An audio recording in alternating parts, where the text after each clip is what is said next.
Dadri depot से विक्रम चालक परिचालक हूँ।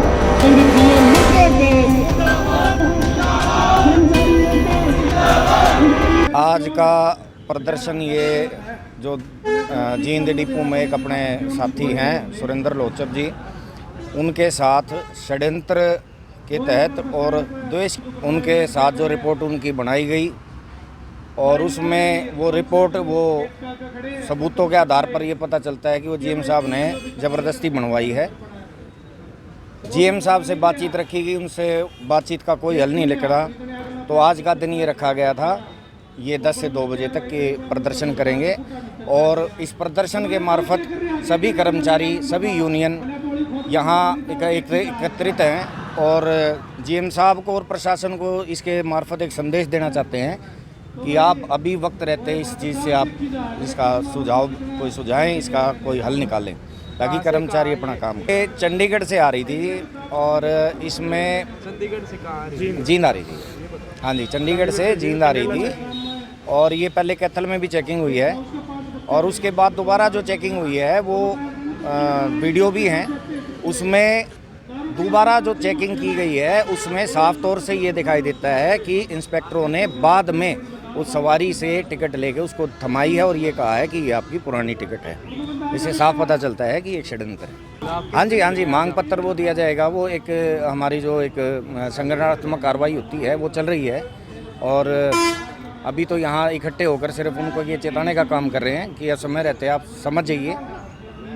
प्रशासन आपकी मानता नहीं है तो आगे की क्या रणनीति रहेगी? आगे की रणनीति तो अभी 3 बजे तक बैठे और आगे की रणनीति जो अपना यहाँ अपनी जो टीम है सभी एकत्रित होकर जो संगठित होकर सभी निर्णय लेंगे और अगर ये इनके समझ में नहीं आती है, इसका कोई ये हल नहीं निकालते हैं तो निर्णायक मोड़ तक जा सकती है। मेरा नाम सुधीर अहलावत है, मैं हरियाणा रोडवेज संयुक्त कर्मचारी संघ से राज्य प्रवक्ता हूँ।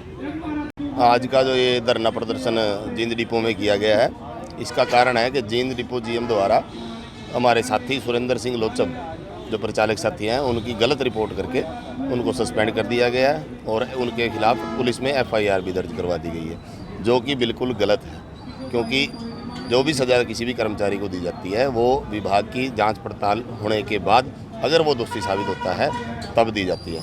परंतु जींद डिपो जो जीएम है उनके द्वारा एक तरफा तानाशाही दिखाते हुए कर्मचारी की आवाज़ को दबाने का प्रयास किया गया है।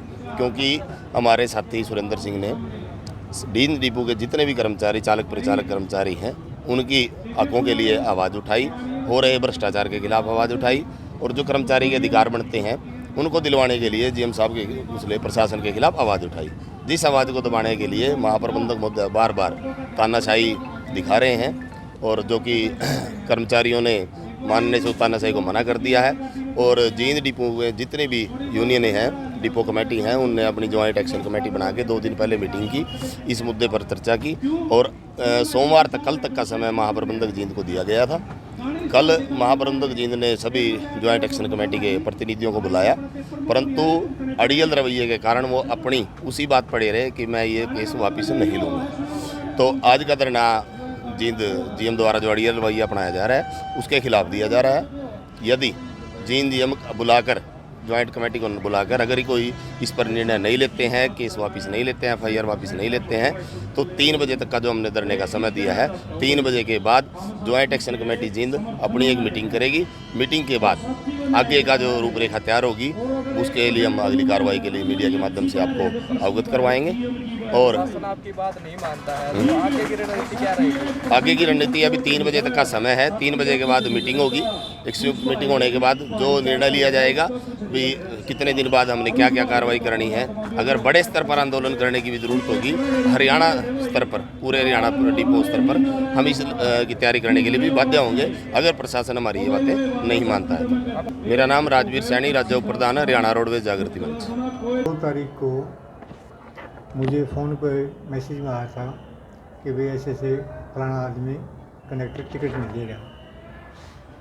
तो हमने उसको कहा भाई मांग के देख ले, कोई ऐसी बात गलती फहमी लगी होगी, लेकिन वो टिकट नहीं मिली उसको। उसके बाद में भी उसने एक बार फ़ोन किया है।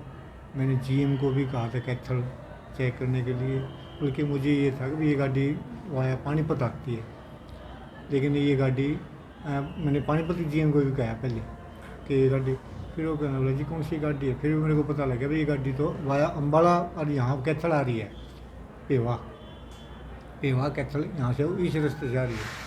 फिर मैंने करनाल जीएम को फ़ोन किया, जीएम साहब बोले जी मैं देखता हूँ कहीं ऐसा निकल गई हो, वहाँ भी देख लो, अगर निकल गई हो तो दूसरी बात नहीं, तो चेक करा। वहाँ गाड़ी चेक हुई तो पता लगा कि वहाँ पे भी एक फॉर्मेलिटी हुई है। उस सवारी का फिर फ़ोन आ गया कि हमने फिर इसको मैसेज दिया कि भाई आप यहाँ नगुरा आ जाओ, जब फ़ोन कर दियो नगुरा है जहाँ पे भी नज़दीक वहाँ जाओ ना, तो हम चेक करवा देंगे।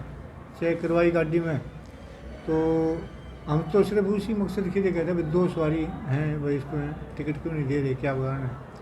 फिर उसके बाद में पीछे चेक करते हुए पाया 2 सवारी बोली तो हमारी टिकट तो इसने दी को नहीं, मतलब दिखा दे भाई तू कहाँ है टिकट है, बल्कि इसने वीडियो भी बना रखी है, इसने संजय ये क्या नाम था सुरेंद्र ने वीडियो बना रखी है, उसमें भी ये शो हो रहा है कि सवारी खुद ये कह रही है कि भाई टिकट पीछे लिए, बोले हाँ जी पीछे लिए, भाई 1500 रुपये दिए, 1500 रुपये दिए, 500 रुपये की टिकट लिए, टिकट कहाँ है, जब तू को था भाई दिखा, मैं दिखा दूँगा आप पे, टिकट दिखा कहाँ है, तो वो दिखाई नहीं। कैथल भी इसको ये हमने सवारी से पूछा था, सवारी कहने लगे जी हमने हमारे चेक नहीं करा हमारे को।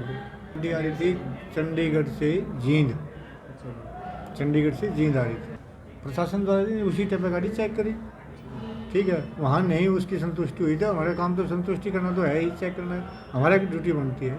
हमने मौके के ऊपर चेक किया, 2 सवारी वो स्पष्ट खड़ी होगी इसके आगे, कोई दे कहाँ है टिकट अभी, तो वहाँ भाई नीचे मैं भी उस टाइम वहीं पहुँच रहा था, टीएम भी थे, दोनों इंस्पेक्टर भी थे, हमने उसको सवारी को नीचे ले आए, नीचे ला के फिर उससे पूछा भाई पूरे बारीकी से, फिर 2 सवारी और मिल गई उसमें जिनके पास पुरानी टिकटें थी, तो इस बेस के ऊपर फिर हमने आगे यहाँ FIR चार्जशीट करी उसको, ठीक है, फिर आदेश में भी इसकी FIR भी बनती है, FIR भी करवा दी, ये काम है।